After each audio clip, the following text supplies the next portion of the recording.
I know that you have real property that you manage. Tell me, what's it been like during this recession time, during pandemic time? There are some properties that I am now choosing to sell, mainly because they've become unprofitable, not because I'm losing money. And there's so many ways for a landlord to build this business. There are the folks that are okay with breaking even. I'm not. I want to make money each month at each one of my properties. And so when one of my properties gets to the point where it becomes unprofitable, that's generally the cue for me to sell it and move the equity to another property. That's my take on this. Yes, I'm doing that right now. And most of what's happening for my investment properties are taxes going up tremendously. I have a couple of properties that have gone up $100,000 in value for the tax appraisal.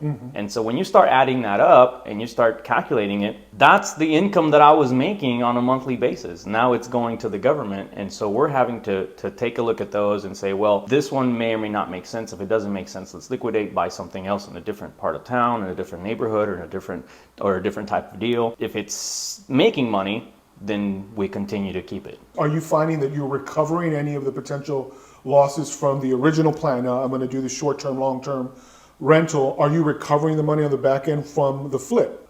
With any type of real estate investment, you make your money when you purchase the property. What does that mean? You make your money when you purchase it means you're buying it at the right number. If you're buying it with equity, that's equity that's already being calculated into your potential income at a future date. It's not equity that's being handed to you at the moment, but it's equity that you've already built into your net worth. If you're buying a house that's worth $300,000 or $200,000 in this case, because it's a rental, you're buying it for $180,000, that means you have a $20,000 equity spread. That's the money that you're calculating you'll eventually make. Plus, of course, there's all sorts of additional ways to make income. There's paying down your mortgage, someone else's money in this case. Your tenant is paying down your mortgage for those few years. The way that we do it is we pay a little bit extra each month so that our mortgage gets paid a little bit faster. Once we go to sell that property, yeah, there is a return on investment, whether it's short-term or long-term. Sometimes we can't actually calculate when we're gonna have to sell it because the market does shift and we have to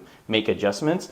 But generally, if we're buying them at a reasonable number with a decent amount of equity, there's money to be made. So even if it turns out your original plan doesn't work, you can still make money so long as you are conscious of the market you're in and the data that shows whether or not profitability is still there for you. Absolutely. And I think you nailed it perfectly. You said if you're getting the right advice from the right person, someone who understands the market, someone who speaks market, then you know that you're purchasing the right property generally at the right price. That piece of knowledge is what can take you from being a landlord that's successful and being a landlord that hates what they're doing because they're not making any money and because they don't see a future in it. And we see that sometimes. Yeah, I imagine it's like going for a walk in the pitch dark. Midday, you're gonna see where you're going. It's gonna be a nice walk.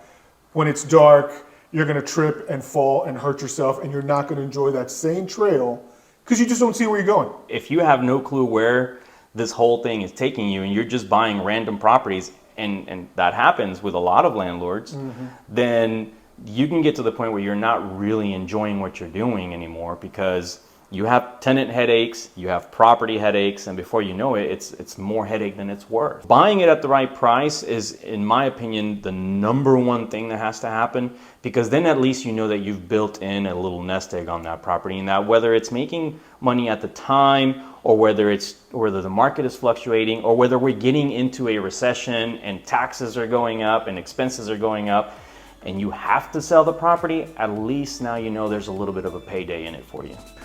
Landlords, as always, we welcome you to follow us on our Instagram page. If you're not a member yet, join us on Facebook. And if you enjoy what you see here, give us a thumbs up. Click that like button. We enjoy that very much. And if you haven't subscribed yet, please consider subscribing.